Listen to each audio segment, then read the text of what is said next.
बिस्मिल्लाहिर्रहमानिर्रहीम अस्सलामुअलैकुम। Online Islamic tutor channel में खुश आमदीद।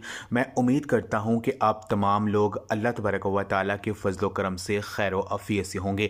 आज की इस वीडियो का आगाज़ मैं अल्लाह पाक के पाक नाम से करता हूँ। शुरू अल्लाह पाक के नाम से जो कि बड़ा मेहरबान और नहायत रहम करने वाला है। मैं गवाही देता हूँ कि अल्लाह के सिवा कोई भी माबूद बरक नहीं, वो यकता है, उसका कोई शरीक नहीं। और मैं ये भी गवाही देता हूँ कि हज़रत मोहम्मद मुस्तफ़ा सल्लल्लाहु अलैहि वसल्लम अल्लाह के बंदे और रसूल हैं।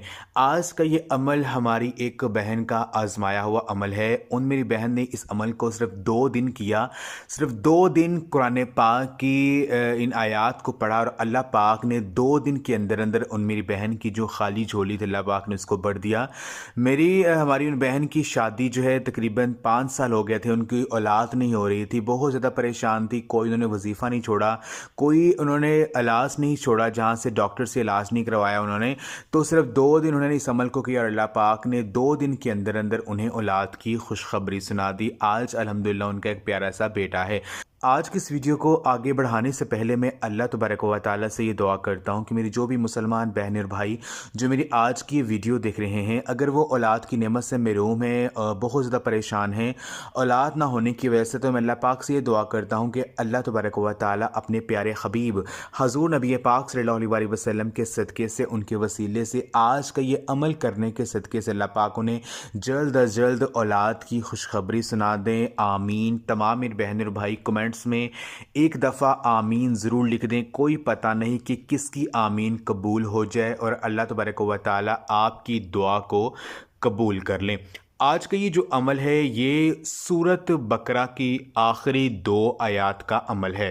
सूरत बकरा की जो आखिरी 2 आयात हैं 285 और 286, इन 2 आयात का ये अमल है।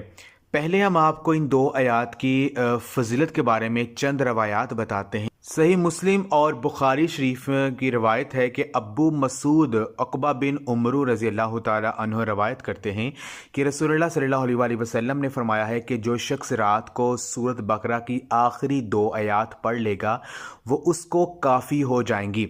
एक और दूसरी हदीस में सैयदना हुज़ैफ़ा बिन यमान रज़ी अल्लाह तआला अन्हु बयान करते हैं कि नबी पाक सल्लल्लाहु अलैहि वसल्लम ने फरमाया कि मुझे ये 2 आयात अर्श के नीचे ख़जाने से दी गई हैं। इन जैसी आयात ना पहले किसी को मिली हैं और ना बाद में किसी को मिलेंगी।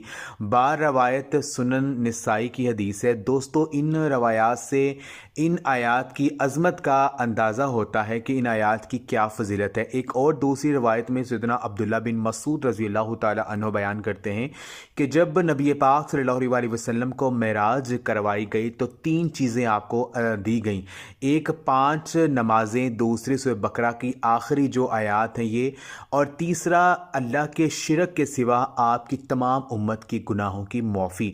बार रवायत सही मुस्लिम शरीफ एक और जगह अल्लाह तबारक व तआला के प्यारे नबी हज़ूर नबी पाक सल्लल्लाहु अलैहि वसल्लम ने फरमाया कि सूरत बकरा की ये 2 आयात जिस घर में भी 3 रोज़ तक पढ़ी जाएं, शैतान उस घर के पास भी नहीं आता है। बाहवाला तिरमिज़ी शरीफ। एक और हदीस का मफ़हूम है कि अगर कोई शख्स इशा की नमाज के बाद रात को सोने से पहले इन 2 आयात को पढ़ लेता है तो उसे तहज्जुद के बराबर सवाब मिलता है। सुबहान अल्लाह, कितनी ज़्यादा फजीलत है। हम अपनी बहन की जो कारगुजारी की वो आपके साथ शेयर करते हैं। हमारी बहन लिखती हैं कि अस्सलाम वालेकुम इस्लामिक ट्यूटर, मैं उम्मीद करती हूँ आप ठीक होंगे। मेरी शादी को 5 साल हो गए और मेरे यहाँ औलाद नहीं हो रही थी। मैंने कोई डॉक्टर नहीं छोड़ा जहाँ से मैंने इलाज नहीं करवाया। मैं वज़ाइफ भी पढ़ती, अल्लाह पाक से दुआएं भी कर रही थी, लेकिन पता नहीं क्या रुकावट आ रही थी कि मेरी झोली नहीं भरी जा रही थी। मैं बहुत ज़्यादा परेशान थी कि कोई अल्लाह पाक का मौजज़ा हो जाए और अल्लाह पाक मुझे जल्द अज जल्द औलाद की खुशखबरी जो है वो अता कर दें।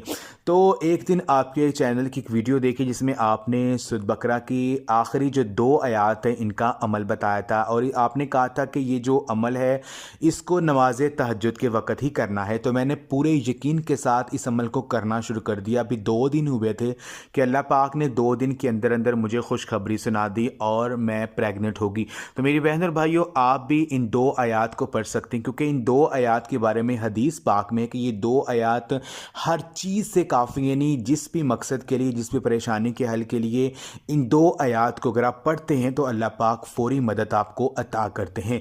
तो सूरत बकरा की जो आखिरी 2 आयात हैं 285 और 286, इन 2 आयात को आपने जो है पढ़ना है और इन 2 आयात का जो अमल है आपने तहज्जुद की नमाज के बाद करना है। यानी तहज्जुद के 2 नवाफिल हैं, वो पढ़ने के बाद आपने ये अमल करना है। मेरी बहन और भाइयों, याद रखें कि नमाज तहज्जुद हर किसी को नसीब नहीं होती।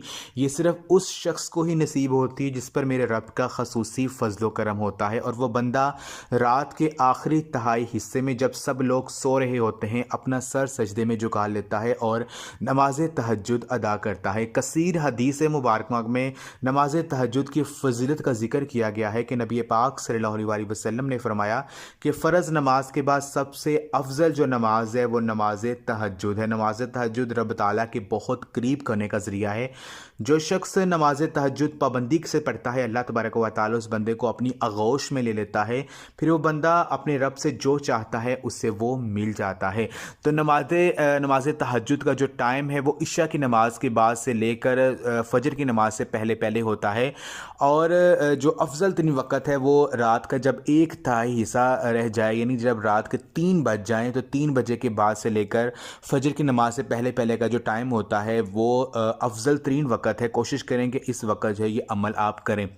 तो वैसे आप इस अमल को आप इशा की नमाज के बाद भी कर सकते हैं।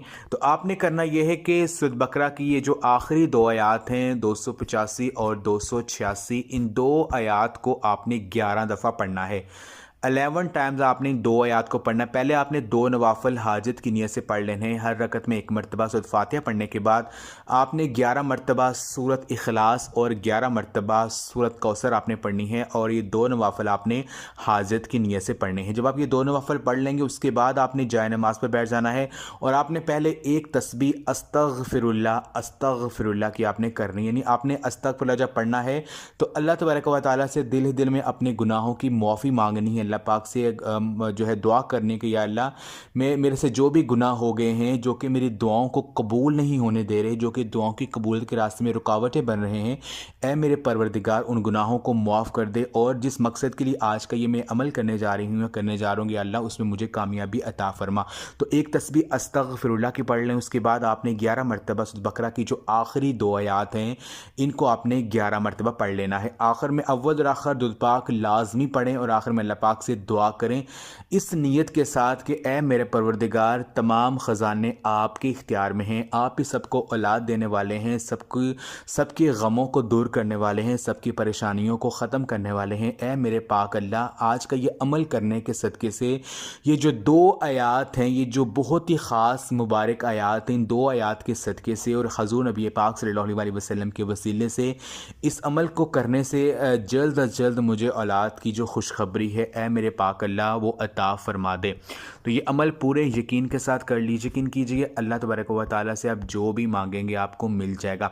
तो आज का ये अमल पूरे यकीन के साथ आप खुद भी करें और इस वीडियो को आप लाजमी शेयर भी करें। अगर आप दिल में कोई बड़ी हाजत रखते हैं, किसी मकसद में आप कामयाबी चाहते हैं, इंशाअल्लाह ताला आपका मसला ज़रूर हल होगा।